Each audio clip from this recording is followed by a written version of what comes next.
Hello. Let's jump back into our reading. Master the art of bold move. Okay. Uh, a moment has arrived. Your victim clearly desires you, but is not ready to admit it openly, let alone act on it. This is the time to throw aside chivalry, kindness, and coquetry, and to overwhelm them. Overwhelm with a bold move. Don't give the victim time to consider the consequences. Create conflict, stir of tension, so that the bold move comes as a great release. Showing hesitation or awkwardness means you are thinking of yourself as opposed to being overwhelmed by the victim's charms. Never hold back or meet the target halfway under the belief that you are being correct and considerate. You must be seductive now, not political. One person must go on the offensive, and it is you. The perfect climax. Through a campaign of deception, the misleading appearance of a transformation into goodness, the rake Valmont laid siege to the virtuous young President de Touvrille until the day came when, disturbed by his confession of love for her, she insisted he leave the Chitao where both of them were staying as guests. He compiled from Paris, however, he flooded her with letters describing his love for her in the most intense terms. She begged him to stop, and once again he complied. Then, several weeks later, he paid a surprise visit to the Chitao. In his company, Tourelle was flushed and jumpy and kept her eyes averted, all signs of his effect on her. Again, she asked him to leave. "What have you to fear?" he replied. "I have always done what you asked. I have never forced myself on you." He kept his distance, and she slowly relaxed. She no longer left the room when he entered, and she could look at him directly when he offered to accompany her on a walk. She did not refuse. They were friends, she said. She wanted to put her arm in his as their role of friendly gestures. One rainy day they could not take their usual walk. He met her in the halfway as she was entering her room. For the first time, she invited him in. She seemed relaxed, and Valmont sat near her on a sofa. He talked of his love for her. She gave the faintest protest. He took her hand, he left it there and leaned against his arms. His voice trembled. She looked at him, and he felt his heart flutter. It was a tender, loving look. She started to speak. "Well, yes, I."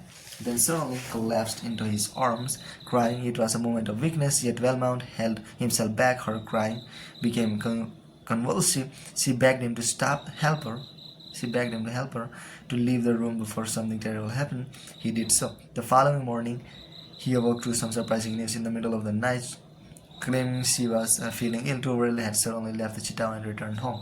Valmont did not follow her to Paris. Instead, he began staying up late and using no power to hide the peak looks that soon ensued. He went to the chapel every day and dragged himself despondently around the Chitao. He knew that his hostess would be writing to the Presidente, who would hear of his sad state. Next, he wrote to a church father in Paris, and he asked him to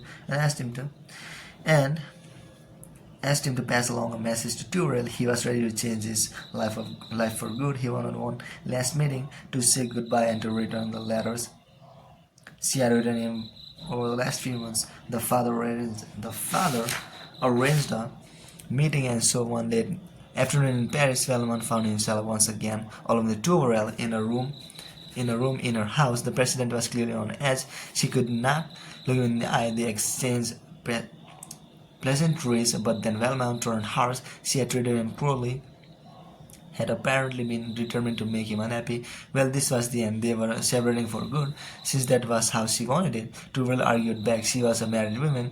She had no choice. Valmont softened his tone and apologized. He was used to having such strong feelings, he said, and couldn't control himself. Still, he would never trouble her again.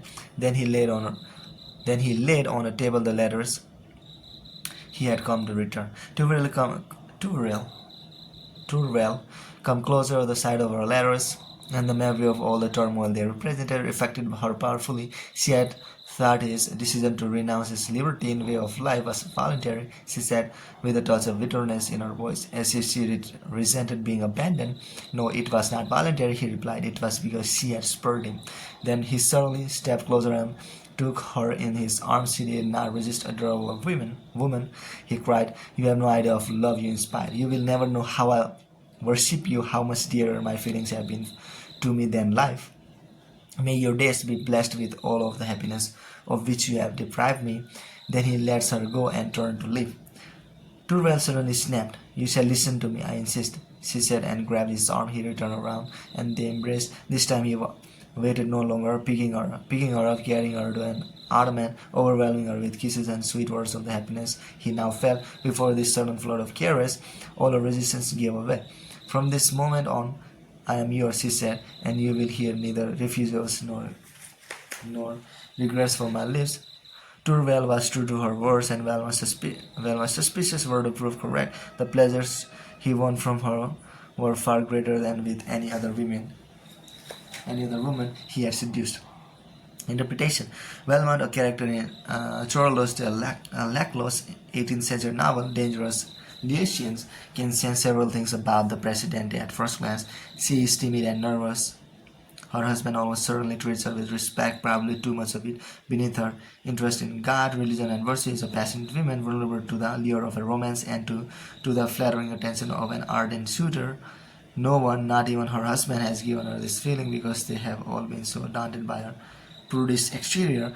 Valmont begins his seduction then by being indirect. He knows Turwell is secretly fascinated with his bad reputation.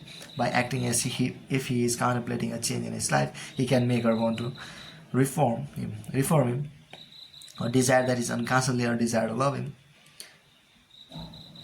Once he has opened up ever so slightly to his influence, he strikes at her vanity. She has never felt desired as a woman and on some level cannot help but enjoy his love for her. Of course, she struggles and resists, but that is only a sign that her emotions are engaged. Indifference is the single most effective deterrent to seduction. By taking his time, by making no bold moves even when he has the opportunity for them, he instills in her a false sense of security and proves himself by being patient on what he pretends is his last visit to her. However, he can sense she is ready, weak, confused, more afraid of losing the addictive feelings of being desired than of suffering the consequences of adultery. He deliberately makes her emotional, dramatically displays her. Let her create some tension by playing a game of push and pull, and when she takes his arms, he knows it's the time to strike. Now he moves quickly, allowing her no time for doubt or second thoughts. But his move seems to arise out of love, not lust. After so much resistance and tension, what a pleasure to final surrender. The climax now comes as a great release. Never underestimate the role of vanity in love and seduction. If you seem impatient, stamping at the beat for sex, you signal that it's all about libido and that it has little to do with the target's own charms. That is why you must defer the climax. A lengthier courtship will feed the target's vanity and will make the effect of your bold move all the more powerful and enduring. Wait too long though, showing desire but then proving too timid to make your move, and you will stir up a different kind of insecurity. You have found me desirable, but you are not acting on your desires. Maybe you are not so interested. Doubts like this affront your target's vanity. If you're not interested, maybe I'm not so interested, and are fatal in the later stages of seduction. Awkwardness and misunderstandings will spring up everywhere. Once you read in your target's gestures that they are ready and open, a look in the eye mirroring behavioral strains, nervousness in your presence, you must go on the offensive, make them feel that their charms have unhinged you and pushed you into the bold move. They will then have the ultimate pleasure, physical surrender, and a psychological boost to their vanity. The more timidity a lover shows with us, the more it concerns our pride to goad him on. The more respect he has for our resistance, the more respect we demand for him. We will willingly say to you, me, in pity's name, do not suppose us to be very virtuous. Are you forcing us to have too much of it? Nina Dion, enclosed. Keys to seduction. Think of seduction as a world. You enter a world that is separate and distinct from the real world. The rules are different here. What works in daily life can have the opposite effect in seduction. The real world features democratizing leveling impulse in which everything has to seem at least something like equal. An overt imbalance of power and overt desire for power will store envy and resentment. We learn to be kind and polite, at least on the surface. Even those who have power generally try to act humble and modest. They don't want to offend. In seduction, on the other hand, you can throw all of that out. You can throw all of that out. Revel in your dark side, inflict a little pain, in some ways be more yourself. Your naturalness in this respect will prove seductive in itself. The problem is that after years of living in the real world, we lose the ability to be ourselves. We become timid, humble, over polite. Your task is to regain some of your childhood qualities, to root out all this false humility, and the most important quality to recapture is boldness. No one is born timid. Timidity is a protection we develop. If we never stick our necks out, if we never try, we will never have to suffer the consequences of failure or success. If we are kind and unobtrusive, no one will be offended. In fact, we will seem saintly and likable. In truth, timid people are often self-absorbed, obsessed with the way people see them, and not at all sanity. And humility may have its social uses, but it's deadly in seduction. You need to be able to play the humble saint at times. It's a mask you wear, but in seduction, take it off. Boldness is bracing, erotic, and absolutely necessary to bring the seduction to its conclusions. Done right, it tells your targets that they have made you lose your normal restraint and gives them license to do so as well. People are yearning to have a chance to play out the refreshed sides of their personality. At the final stage of a seduction, boldness eliminates any awkwardness or doubts. In a dance, two people cannot lead. One takes over, sweeping the other along. Seduction is not egalitarian. It's not a harmonic convergence. Holding back at the end out of fear of offending or thinking it correct to share the power is a recipe for disaster. This is an arena not for politics but for pleasure. It can be by the man or women, but a bold move is required. If you are so concerned about the other person, console yourself with the thought that the pleasure of the one who surrenders is often greater than that of the aggressor. As a young man, the actor Errol Flynn was uncontrollably bold. This often got him into trouble. He became too aggressive or undesirable women. Then, while traveling through the Far East, he became interested in the Asian practice of tantric sex, in which the male must train himself not to ejaculate, preserving his potency and heightening both partners' pleasures in the process.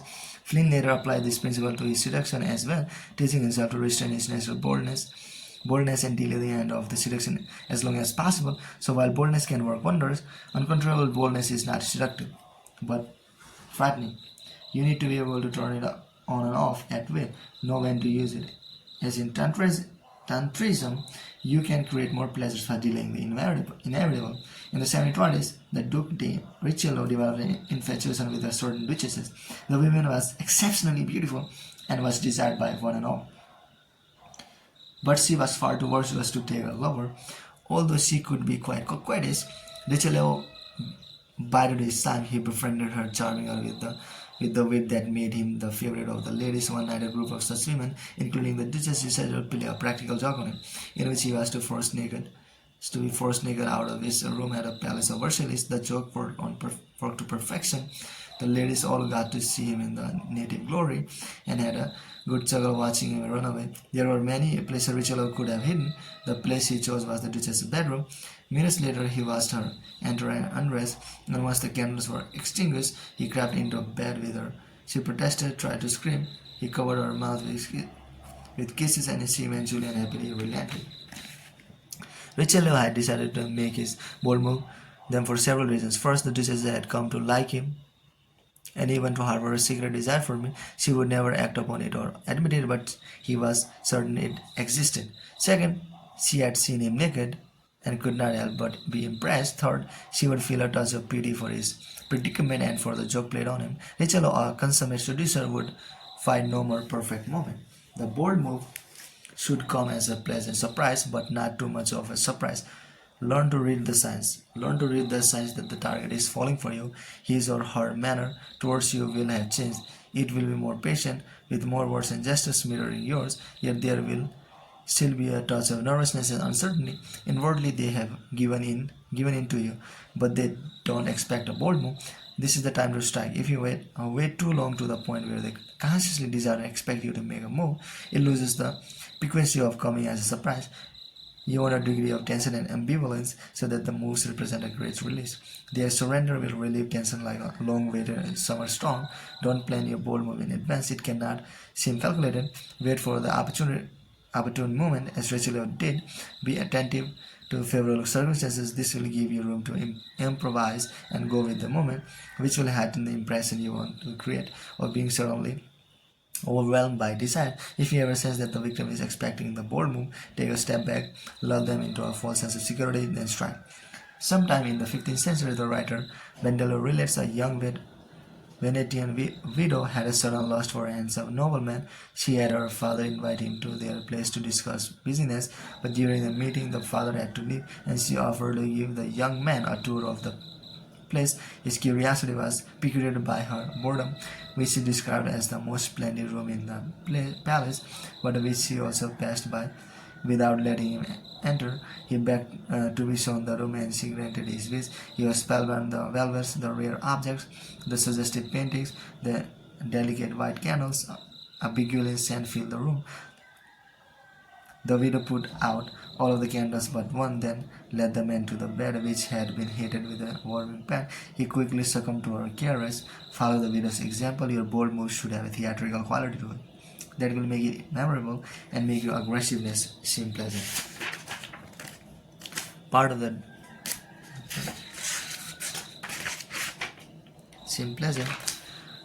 part of the drama. The theatricality can come from the setting, an exotic or sensual location. It can also come from your actions. The widow piqued her victim's curiosity by creating the suspense about her bedroom. An element of fear someone might find you say will heighten the tension. Remember, you are creating a moment that must stand out from the sameness of daily life.